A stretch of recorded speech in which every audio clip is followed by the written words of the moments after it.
Profesionales de la medicina tienen la fama de no tener mucho tiempo, ¿cierto? Mucho menos tiempo libre.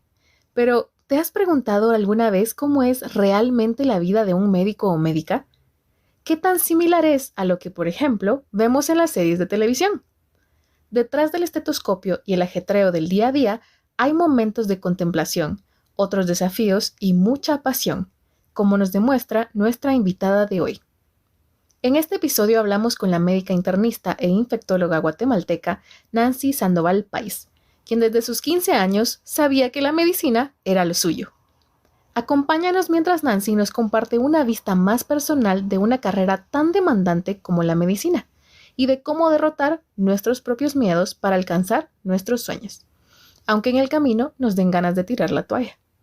Sueños y perseverancia, medicina interna e infectología, divulgación científica y desarrollo de las STEM en nuestra región. Empecemos. Hola, somos Dayan, Kat y Rana, tres científicas guatemaltecas convencidas que las carreras en STEM son para todos, no solo para aquellos a los que les va bien en mate. Y todos nos beneficiamos de ellas a diario y te lo vamos a demostrar. Bienvenidos a Epistemas. Bueno, buenos días, buenas tardes, buenas noches. Bienvenida, Nancy. Es un placer tenerte aquí en Epistemas. Estamos muy emocionadas por conocer tu historia. Y como en todos nuestros episodios, nos gusta empezar con una pregunta. Y esa pregunta es, ¿quién eres tú? ¿Quién es Nancy Sandoval? Bien, pues muy contenta de estar con ustedes acá en este podcast tan dinámico y esta iniciativa que pienso que intenta llegar y consigue motivar a más personas para que estudien carreras de ciencia y la vean tal como nosotras la vemos. ¿Quién es Nancy? Pues yo diría que soy una mujer jutiapaneca, una mujer que sueña muchísimo con hacer cosas a nivel personal y en mi trabajo que puedan hacer un mejor lugar para vivir en Guatemala, en donde estoy, en mi espacio. Eso es como yo me definiría como en general. ¿Qué es lo que hago en mi día a día? Pues soy una mujer médica, infectóloga, soy docente universitaria, soy pues hija, hermana, tía, madrina, madre de perrijo. Y eso, me gusta mucho la docencia, tengo una pasión por la educación. La educación, y si alcanza a más personas, es clave para que tengamos un mejor mundo. Eso sí me define. Y aquí en Epistemas, más allá del lado profesional, que ya vamos a adentrarnos más adelante en unos minutitos, nos gusta también conocer a nuestras invitadas de una forma más personal y quiénes son más allá de su vida profesional. Y ya nos diste algunas pistas por allí. Y entre todo lo que dices que haces, no sé si tienes tiempo libre, pero la pregunta sería, ¿qué haces en tu tiempo libre? ¿Qué te gusta hacer en tu tiempo libre? ¿Tienes algún pasatiempo? ¿Practicas algún deporte o algo? Mira, Rana, yo te diré que cuando tengo un tiempo libre, a mí me gusta hacer nada. Me encanta cuando tengo un momento de dedicarme un tiempo para, en general hago siempre un espacio cuando noto que lo necesito, de sentarme a ver pasar la gente, a ver pasar nada, o sea, el cielo, el paisaje que tenga y observar y ahí me quedo sentada y es en cualquier horario en general, casi siempre lo acompaño de un café. Y me gusta mucho ahora que tengo conmigo a Quilombo, que sí se llama mi perro, salir a caminar con él, pues más que jugar, es salir como a caminar y disfrutar del paseo con él. En los últimos días, pues no he podido tanto porque tengo una lesión en el hombro que no me deja porque me tira el brazo, pero me gusta mucho eso. Luego también, aparte de lo que disfruto, digamos, de ver un atardecer o ver pasar la gente, me gusta estar con mi familia. Tengo mis hermanas, tengo mis sobrinas, sobrinos, mi ahijado, ¿verdad? Me gusta como eso, más familiar. Disfruto también leer libros. Tengo siempre una pilita de libros que no tengan que ver con medicina. Cada vez más grande la pilita también, te debo decir. Eso hago y también me gustan las series, más que las películas, porque pues no tengo tanto tiempo a veces para ver una tan larga, pero sí un episodio o algo. Esto me gusta hacer, la contemplación y la lectura, quizás.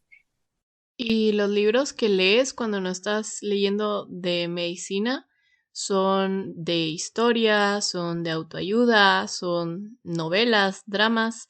¿De qué te gusta leer a ti en tu tiempo libre?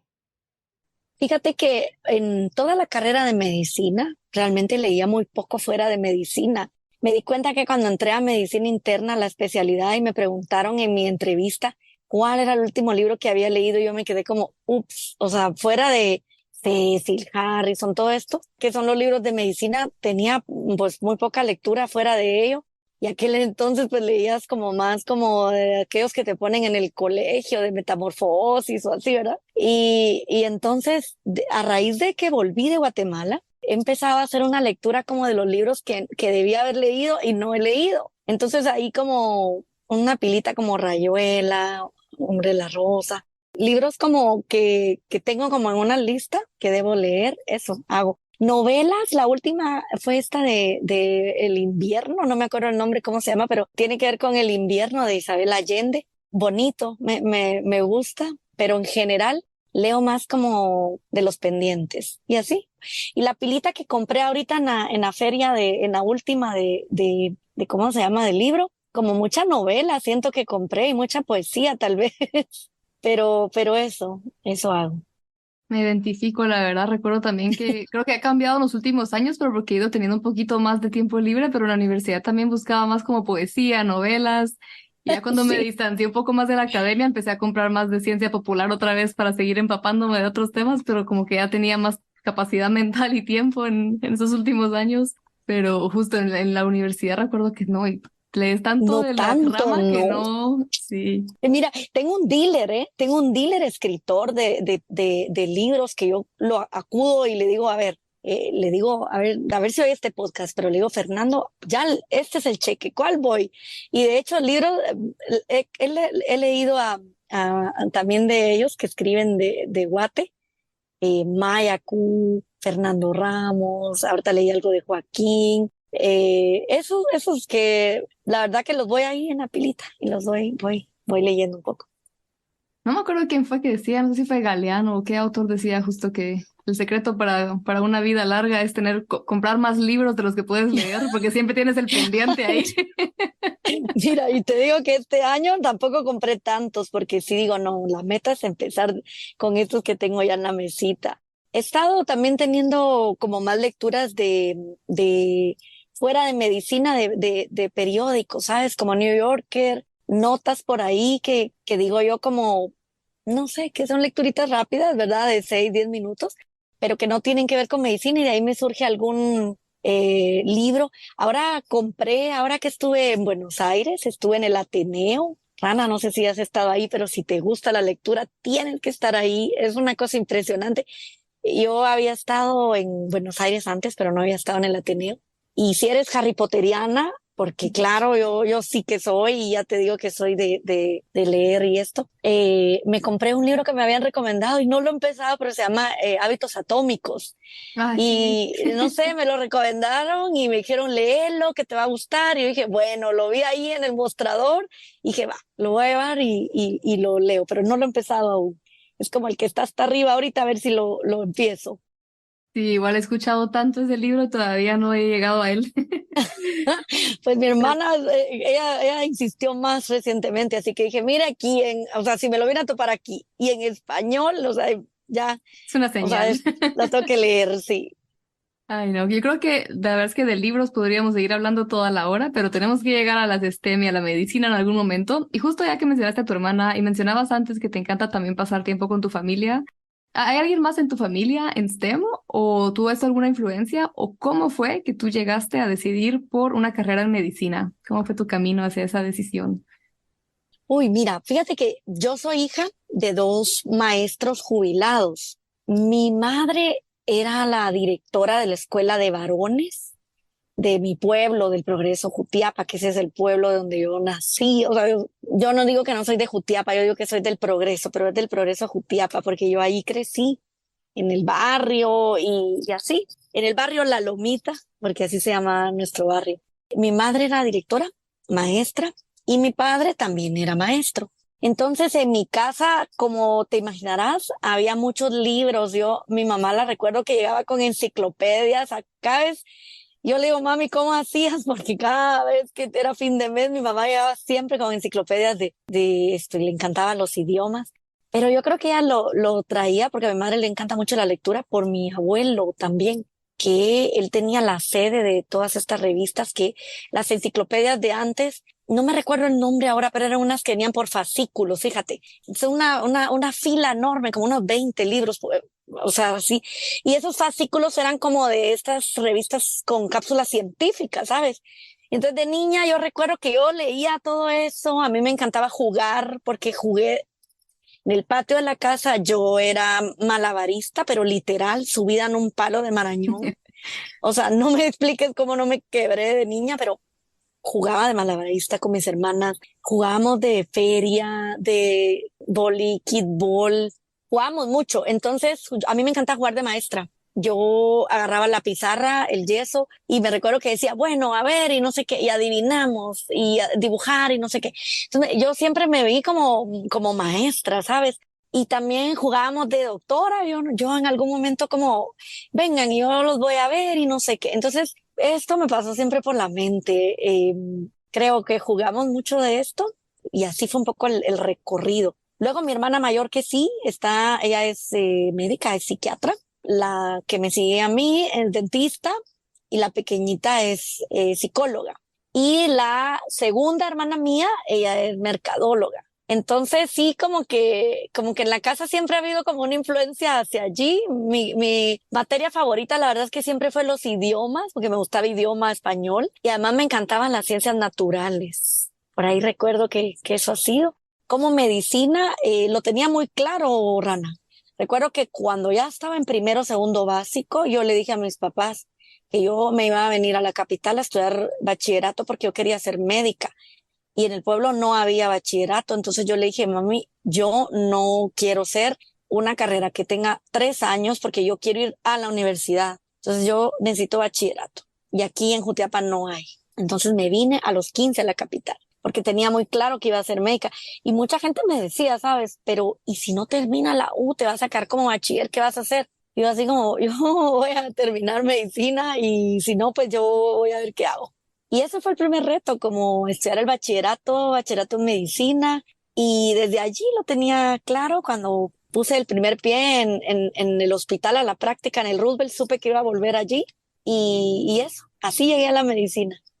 Wow, desde los 15 años, entonces determinadísima. Qué increíble. Sí, sí. Y con todas estas otras influencias de tus hermanas, digo, tú tenemos que traerlas al podcast también entonces. Tiene Qué- sus historias, mujeres, puchis, pioneras, te digo, yo las admiro y las requiero a todas y a cada una de ellas, porque han abierto caminos no solo para mí, sino para muchas mujeres guatemaltecas en donde están, te digo.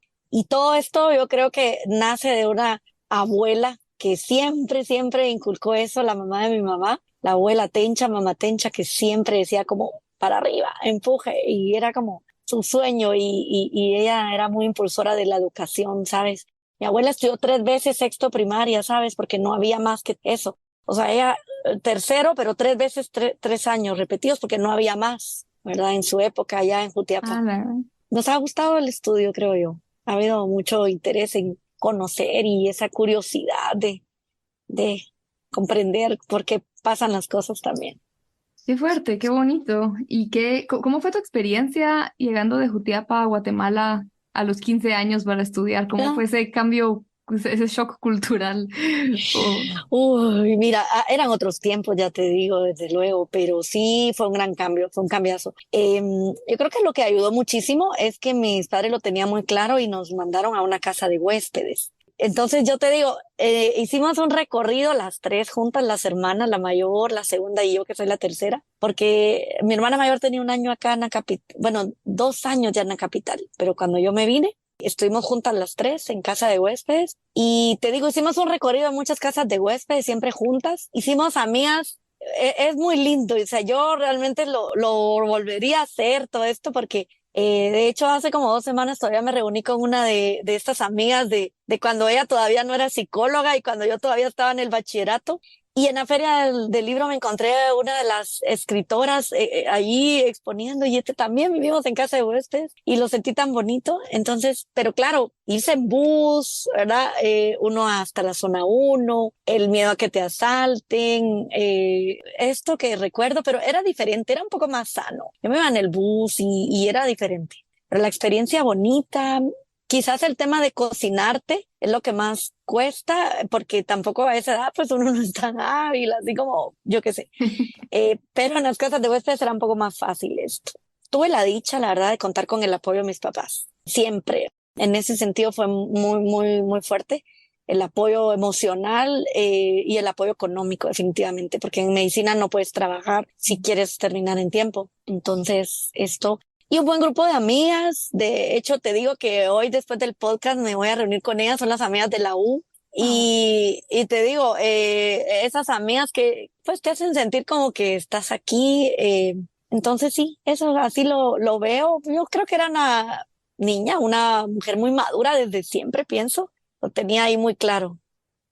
wow, qué bonito, la verdad. Yo no creo que no tenía claridad en absoluto de qué quería hacer a los 15 años. Ah, Qué interesante. Y ya, ahorita, justo que mencionaste que, claro, en medicina no te da tiempo, o sea, no se puede trabajar si quieres terminar a tiempo, como quizá en algunas otras carreras tal vez se puede, y muchas personas lo hacen, pero siempre he tenido esa duda, y me imagino que también ha cambiado con el tiempo. Medicina en Guatemala son 8 años, ¿no? Y justo el otro día platicábamos con Dayan que no sabemos cómo funciona esto en Guatemala y por qué el título al final es de médico y cirujano, ¿no? Y como que sí. pensamos que la cirugía tal vez era como una especialidad aparte y como que ignoro mucho en esto, ¿no? Entonces, ¿nos puedes dar un poquito más de claridad cómo funciona en Guate? ¿Cuánto tiempo es para qué cosa? Sí, en mi caso, yo estudié en USAC, que es la Universidad San Carlos de Guatemala. Entras a medicina y tienes 6 años de, digamos, de carrera universitaria y el año, digamos, el sexto año haces dos partes. Una que son 6 meses en tu práctica hospitalaria y la otra que es la parte rural, que es tu servicio rural, que uno le dice EPS, que es esa práctica supervisada. Y luego de que terminas esa práctica supervisada en un sitio que tú generalmente puedes escoger de acuerdo a notas, igual el hospital, tienes tu tiempo para hacer la tesis, que puede ser pues 6 meses, un año, 2 años, lo que te tome. Eso en medicina en la USAC. En mi época solo había San Carlos y Marroquín. Y cuando veíamos nuestros compañeros de Marroquín, ellos tienen un año más porque ellos hacen, en lugar de 4 meses cada práctica en el hospital, tienen creo que 1 o 2 meses más. Entonces, ellos allí casi que uno les gana un año, digamos, en tiempo de carrera. Y ellos sí que terminan pues un año más tarde en lo que hacen la tesis y esta parte. Yo estuve en el campus central, no estuve en el CUM. CUM, el Centro Universitario Metropolitano, una dependencia de la Universidad de San Carlos de Guatemala. Mi último año sí, fuimos la primera promoción que ya el último año lo hicimos en el CUM, pero toda la carrera fue en el M4, en el M2, en el S1, como uno le llamaba al cuadro famoso, donde íbamos a llorar las penas de cómo nos había ido en el examen y a sacar la clave y a ver cómo nos fue. Y digamos, en los primeros 3 años estás puramente en la universidad, de las 7 de la mañana hasta que termine la jornada. De allí, cuando ya estás en cuarto, tienes que ir a tu práctica hospitalaria y ya rotas 4 meses en cada especialidad troncal. Puede ser medicina interna, cirugía, pediatría y ginecobstetricia. Esas son las 4 troncales por las que rotas 4 meses. Y luego está el quinto año en donde haces la medicina familiar, haces la psiquiatría. Ahora tienen unas rotaciones más diferentes que cuando yo lo hacía. En mi época no rotábamos por psiquiatría ni por radiología, ahora sí lo veo. Y también rotábamos por la guardería, fíjate, Rana, rotábamos por 2 meses por la guardería, nosotros rotábamos por la guardería de la zona 13 y en la clínica familiar periférica del Santa Fe, donde ya empiezas a ver pacientes y esto. Eso es lo que haces, digamos, en ese último año y el último año que es digamos, somos los internos, que es lo que salen en las series, que uno mira ya en la tele y uno cree que ahí va a ser como en las series todo color de rosa y esto que se mira ahí en las series, ¿verdad? Ese último año es el año donde vas como 1 o 2 meses en cada una de estas subespecialidades, ¿verdad? Y por eso es que te toma pues 7 años para graduar, ¿sí? Justo hace poco empecé a ver otra vez Grey's Anatomy, entonces medio entendí ahí los términos. pero sin Mira, tanto yo fui muy drama, tal vez. fan y yo fui muy... Ah, pero no te creas, ¿eh? No te creas que sí se queda a veces corta con los romances y toda esa parte. Pero no, sí pasa y yo siempre les pongo de ejemplo a mis estudiantes cuando les hablo la clase de enfermedades de transmisión sexual. Siempre les digo, miren que hasta Caleb tuvo sífilis, así que ojo, ¿verdad? Bueno, es un spoiler, pero siempre les mando como a recordarse, ¿verdad? De esto. ¿Sabías que los escritores de series y películas, en efecto, consultan con profesionales de las ciencias, ingenierías y otras ramas que necesiten? Eso sí, es más común ahora que antes. Por ejemplo, en la serie que mencionamos, Grey's Anatomy, el asesor médico que les ayudó del 2008 al 2020 fue el doctor y profesor de neurocirugía estadounidense Alan J. Hamilton. A ver, tú estabas segurísima desde los 15 años que querías medicina y luego pasaste por todo esto. ¿Fue lo que esperabas? ¿Sí era lo que esperabas? ¿Y Sí, cómo fue tu sí. decisión ahí de entre tantas opciones? Mira, fíjate que te confieso, en la medicina interna, yo en medicina interna, cuando llegué al cuarto año, yo me iba a salir de la carrera. Yo les digo, así si alguien me está escuchando acá y dice, alas, que yo no soy para esto, porque yo lo sentí, Rana. O sea, yo llegué a hablar con mi jefe de residentes, que en ese momento era como termina la medicina interna, escogen al uno, al top, y lo dejan de jefe de residentes, que es como el que ya terminaron la medicina interna, que es la subespecialidad, digamos, cuando hacen la especialidad de medicina interna, son 4 años para ello, pues escogen al top, ¿verdad? Y lo dejan como jefe residente. Entonces yo fui a hablar con ese jefe de residentes, con el doctor Hidalgo, y le dije, doctor, yo no puedo, esto no es para mí, no puedo estudiar, trabajar, porque hay que atender los pacientes y te vas a las 3, 5 de la tarde, pero por todos lados, si te miran vestido de blanco, todo el mundo cree que tú tienes 48 horas o sea, un día de 48 horas. Entonces toda la gente te manda a leer, o sea, para mañana lea esto, para mañana lea esto. Y entonces yo de verdad me estresaba mucho porque había mucho que leer y mucho trabajo que también tienes que hacer, digamos, de atención al paciente como tal y escribir en la papeleta y también para la universidad. Entonces yo me agobié, yo sentí que no podía, que no daba y no rendía. Entonces yo fui y le dije, mire doctor, muchísimas gracias, pero yo no puedo, esto no es para mí. No me miro, no puedo, no llego a hacer esto, no sentía que no podía ser capaz. Y recuerdo que este doctor me dijo, no, a ver, Nancy, sentémonos, a ver, pensemos. Usted ya llegó acá y me empezó a hablar y me dijo, bueno, usted se va hoy a su casa, descansa, duerme, come, hidrátese y mañana platicamos. Y te digo, además tuve un par de amigos que, puchicas, o sea, ahí Byron y Polly, un gran impulso para mí y no me dejaron sola y bueno, yo hice la medicina interna, la terminé encantadísima de la medicina interna. Cuando terminé medicina interna yo tenía claro, antes de hacer la especialidad, yo tenía claro que yo iba a ser infectóloga. En la medicina interna yo ahí dije, no, yo voy a ser internista, pero después de la medicina interna yo voy a ser infectóloga. Y eso hice. O sea, regresé, hice los 4 años de medicina interna. Fui elegida como jefa de residentes cuando terminé medicina interna y luego ya me fui a hacer infectología. Entonces también lo tenía claro, la infectología era para mí desde que estaba en cuarto año de la carrera. Y bueno, tanto para mí porque ignoro mucho de esto, pero también por si nos está escuchando alguien que tal vez está considerando estas opciones, ¿nos puedes compartir un poquito más qué implica la medicina interna? ¿Qué es lo que se hace ya en el día a día de la medicina interna y de la infectología? Sí, mira, la medicina interna lo que pasa es que para mí es como el médico de base, el que te va a ver de manera integral. A veces la gente no comprende esto y me dice, ¿pero qué es? A ver, para que lo entendamos. Es el pediatra de los adultos, le digo yo.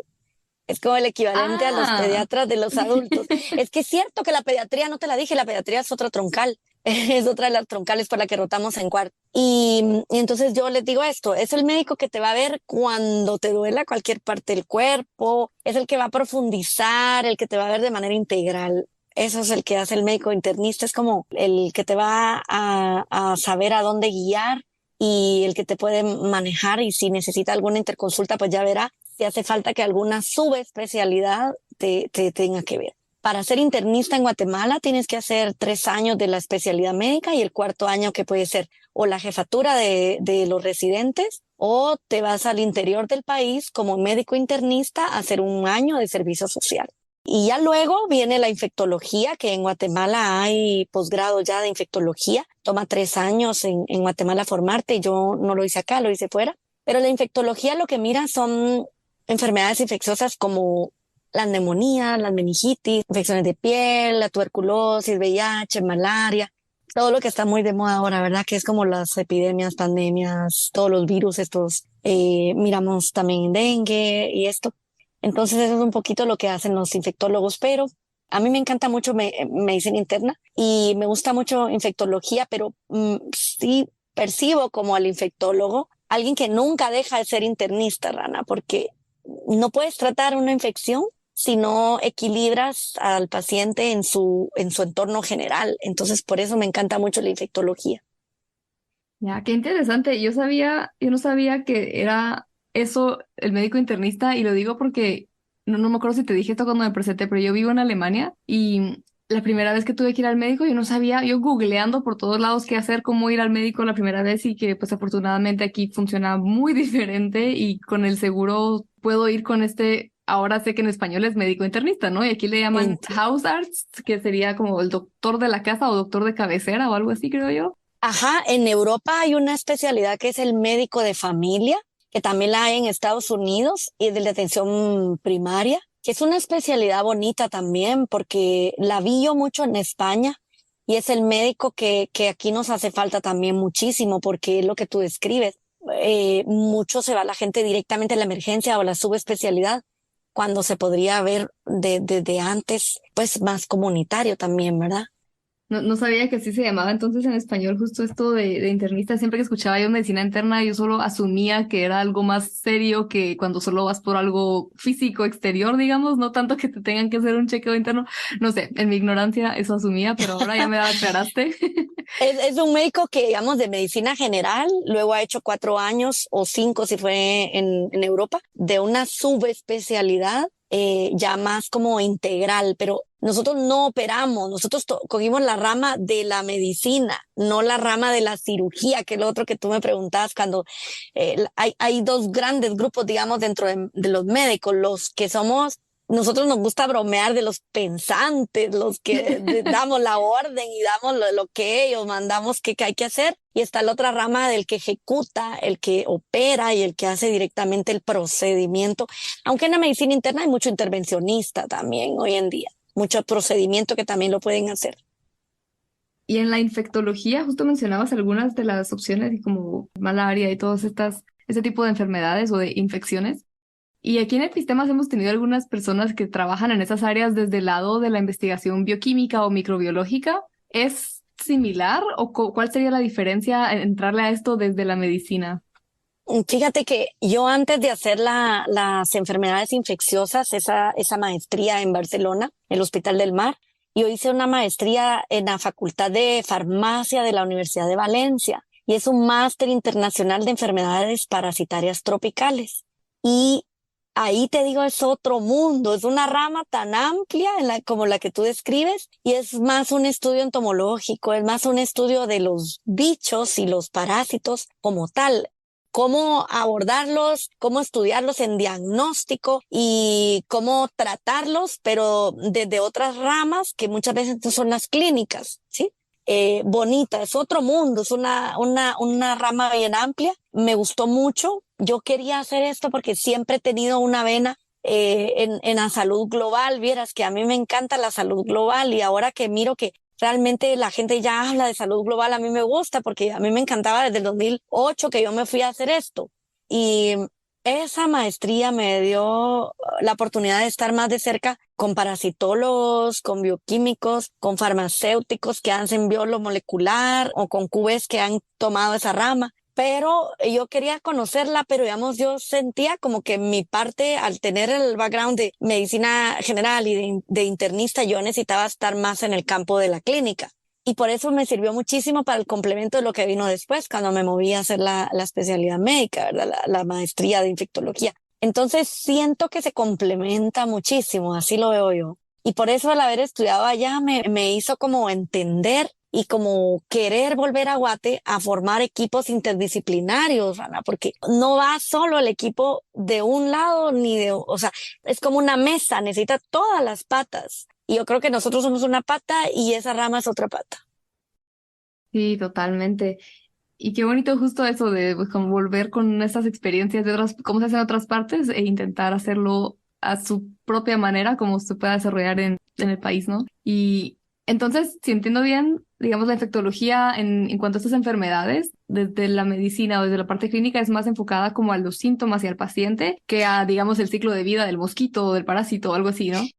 Y sí, digamos, en la maestría que yo hice, que era la de infectología, y lo que hago hoy en día, el abordaje es más clínico, digamos, ahora lo que hago, digamos, en el Hospital Roosevelt, por ejemplo, que es donde yo trabajo como infectóloga, estoy pues asignada para un trimestre en un servicio, roto con algún residente de medicina interna o con algún fellow de infectología que se está formando. Y entonces lo que hacemos es analizar los casos. Lo que hacemos es pues que nos muestran un caso como el paciente tiene, tú tienes que investigar qué tiene, es como un acertijo, es como averiguar qué tiene el paciente.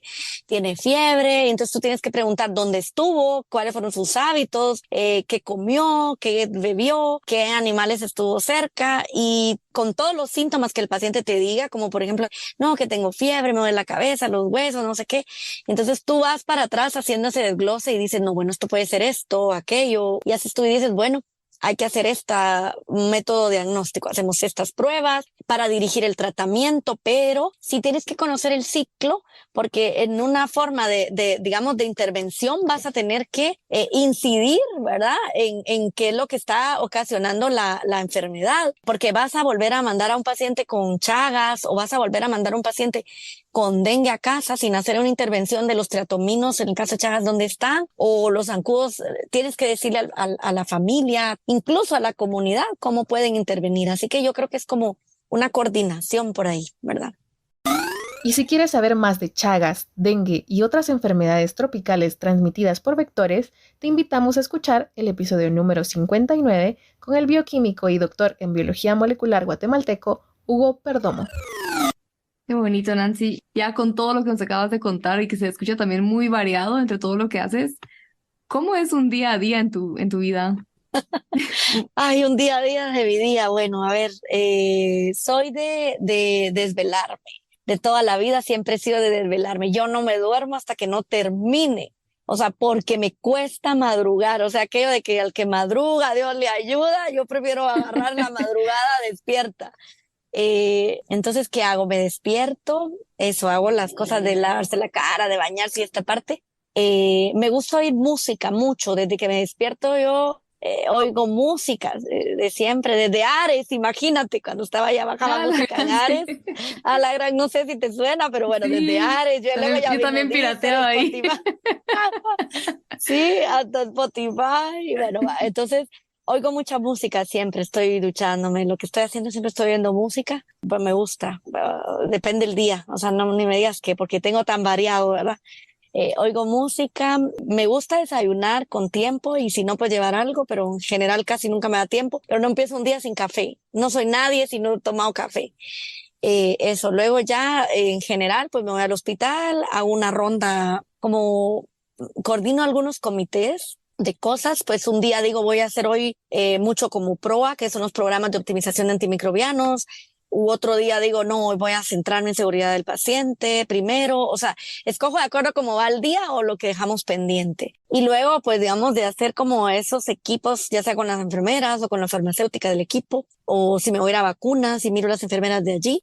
Luego ya me voy a pasar visita con el residente con el que estoy rotando, pasamos intensivos que estoy ahora, si estoy en cirugías, pasamos la visita y lo que tome, ¿verdad? Pues si es algo rápido será unos 45 minutos y a veces tomará pues 2 horas o así. Pasamos la visita médica, que es viendo a los pacientes cama en cama, discutiendo los casos, sugiriendo a los tratantes, a los pacientes. Luego termino, doy tutoría a los estudiantes de medicina interna de la Landívar.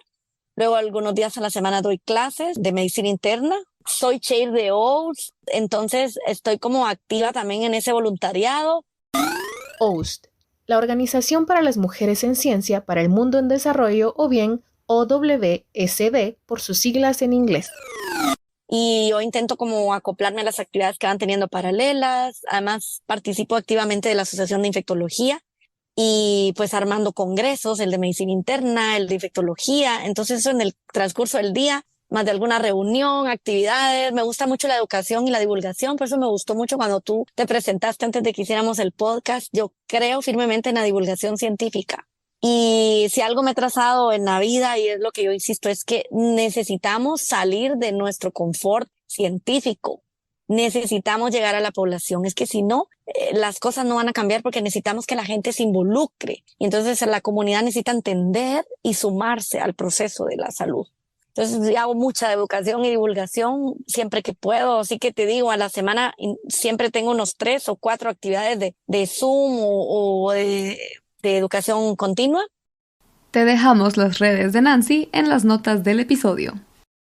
Y luego, pues eso, café, caminar o descansar, algún medio capítulo de serie, compartir algo cuando puedo con los ahijados que tengo, el sobrino que tengo aquí más cercano, caminar cuando puedo. Ejercicio no me da tiempo, pero bueno, pero eso es lo que hago. Ay, no, cuando decías que en medicina los días tienen 48 horas, no era mentira. Y encima No te creas, me sí. quedo más en shock porque ya escuchar todo esto y yo te sigo también, pues te seguimos desde el podcast y personales en Instagram y en Twitter.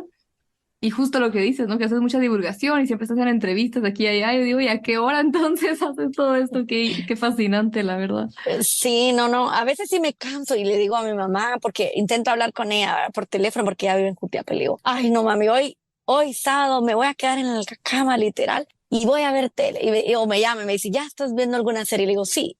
Y a veces así, de ciencia ficción, de detectives, policía, para tener la mente siempre así ocupada, o sea, que así como descansar, por eso te digo, cuando tengo tiempo, intento hacer nada, ¿verdad? De descansarlo y de respirar aire de naturaleza, que eso me encanta.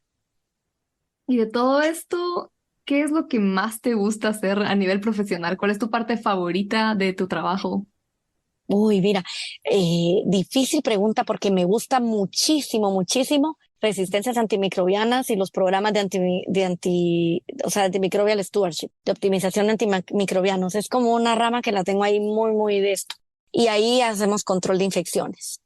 Y por el otro lado, las vacunas, yo de verdad creo, y sí te digo, es como añoro un sistema de salud que le brinde al país un carnet de vacunación único, que la gente pueda ir al centro de salud y se ponga las vacunas que en el mundo la gente se coloca sin costo, sino que se pueda colocar, ¿verdad? Entonces, me gusta mucho el tema esto de vacunación, la divulgación por ahí. Y claro, tengo también una venita de salud global. Me gusta muchísimo. Yo creo mucho en la igualdad. Hay muchas enfermedades desatendidas y enfermedades que pienso que no van a irse hasta que no haya igualdad en el mundo relacionadas con la pobreza.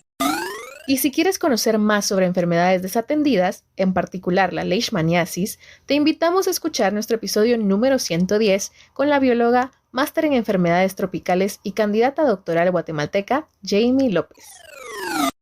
Te comparto que voy al Congreso Europeo de Medicina Tropical y de Salud Global que va a ser en Países Bajos en noviembre. Y me hace tanta ilusión porque fíjate que en el 2011, no sé si iba a decir 10 años, pero no. En el 2011 yo fui voluntaria de ese Congreso Europeo que fue en Barcelona. Y allí me pegó el tema de salud global y ahora voy a compartir una experiencia de liderazgo de tuberculosis y de COVID en la región y voy a contarla y me hace mucha ilusión ver ese crecimiento. Entonces, bonito, esa rama, esa venita ahí de la mejora de la salud global, me apasiona. Qué bonito, Nancy, felicidades.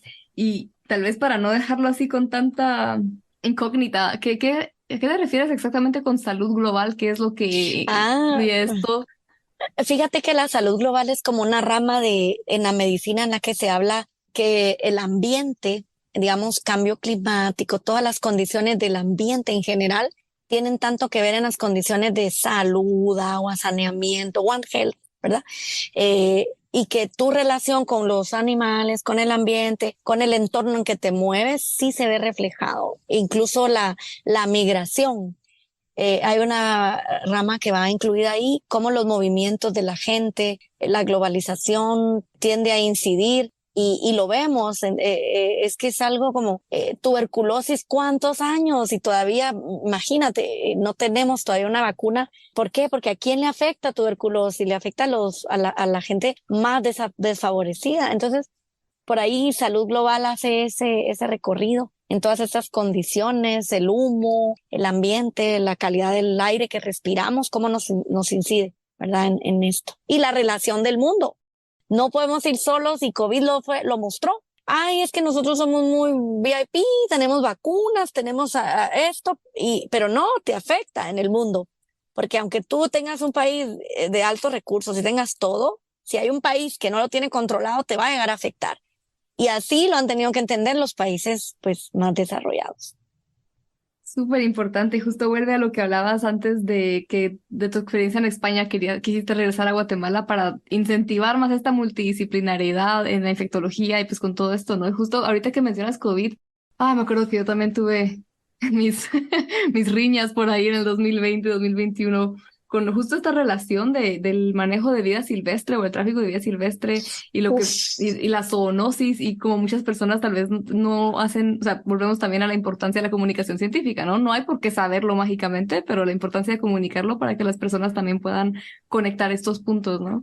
Pero Pobres cuesta. pangolinos, todo el mundo ya machacando a los pobres pangolinos y que los pobres murciélagos, o sea, era un achaque a los, o sea, es la relación, es que va a pasar, es como no podemos solo echar una culpa o decir no, es que es una combinación de cosas que hay que comprender, que la relación con nosotros debe ser, y con todos los actores en el ambiente y en el mundo, ¿verdad? Debe ser de una forma con más divulgación, en que no solo se vaya uno sin conocimiento contra de un animal, ¿verdad? Que ellos también tienen una vida y nosotros estamos invadiendo también a veces sus espacios y dañando el lugar donde a ellos les sabría acercarse también a nuestros ambientes.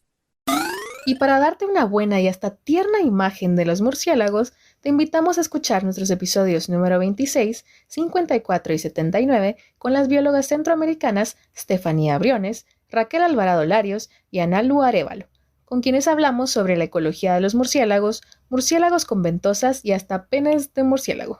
¿Sí? Penes de murciélago. Ahora, de pangolines no tenemos un episodio aún. ¿Conoces a alguien a quien deberíamos entrevistar sobre este tema? Cuéntanos en nuestras redes sociales. Justo. La verdad es que no quisiera tener que cortar, pero pues ya llegamos casi a la hora y tampoco te queremos robar más de tu tiempo, pero creo que quedan entonces pendientes algunos temas para un segundo episodio. Entonces te estaremos enviando otra invitación en un futuro para profundizar más en esto de la resistencia antimicrobiana y tal vez platicar más cuando regreses de Holanda, más sobre este congreso y ver qué está pasando. Siempre hay tanto más de qué hablar. No, seguro. Yo estoy encantada de poder estar con usted. Admiro mucho el trabajo que hacen y esa divulgación, la visibilidad de gente que está haciendo cosas bonitas, cosas bien interesantes y tan diversas que necesitamos que nuestra gente, ¿verdad?, la escuche y diga, bueno, yo puedo hacer eso, a mí me gusta, yo lo quiero estudiar, ¿por qué no?, ¿verdad? Y se sienta como incentivado a hacerlo, ¿verdad? Así que yo les animo y les felicito por esta iniciativa tan bonita. Gracias, Nancy. Lamento ser la aguafiestas en esta. Sí. Tenemos que pasar a las preguntas finales. Entonces, siempre nos gusta hacer dos mismas preguntas a nuestros invitados. Y la primera de esas dos últimas preguntas es, ¿qué consejo le darías a tu yo de 17 años? Bueno, el consejo que le daría es motivación de hazlo, siempre tú puedes, tienes todo el empeño y tienes todas las herramientas para hacer lo que quieras y ese empuje de lo que quieres hacer, Nancy, hazlo. Entra, dale con todo y sigue soñando y yo estoy segura que vas a poder cumplir todo lo que estás soñando. Eso. Qué bonito mensaje, Nancy. Y ya para finalizar la entrevista, la última pregunta que nos encanta hacerle a nuestras invitadas es, en tu opinión, ¿qué pueden hacer las personas que nos están escuchando hoy para apoyar al desarrollo de las STEM en Guatemala o en la región? Mira, yo siempre he dicho que la educación es lo que hace los cambios, porque si no conoces, y se lo digo a los estudiantes, si no conoces o no sabes, no existe. Entonces necesitamos que la gente sepa. Hay que contar lo que estás haciendo, porque puede ser que suene como, uy, qué astral lo que está haciendo, pero cuando lo oyes y lo ves y dices, yo quiero hacer eso, yo nací para eso, yo lo quiero hacer. Entonces, mi consejo es, contemos lo que estamos haciendo, tengamos equipos, abramos espacios, jalemos más gente y hagamos equipos porque juntos vamos avanzando. Entonces, eso, más que islitas individuales, hay que buscar grupos que caminen en lo mismo que tú quieres. Así que cuenten qué hacen. Eso es mi consejo, porque así platicando y cuando vas a esos sitios, pregunta, cuando estás tomando el café en el coffee break, en el momentito, acércate, no tengas miedo. Yo así de verdad les digo, he hablado con gente que luego hemos parado haciendo estudios y trabajos y cosas que te llevan a otros lugares y encima jalan y apoyan a tu equipo. Entonces, háganlo, cuenten, divulguen, socialicen lo que hacen. Gracias, Nancy, por recordarnos la importancia de compartir lo que hacemos, tanto para informar a los demás como por las oportunidades que nos puede abrir.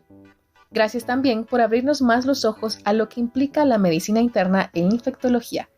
Y gracias a ti, que nos escuchas, por acompañarnos en un episodio más de Epistemas.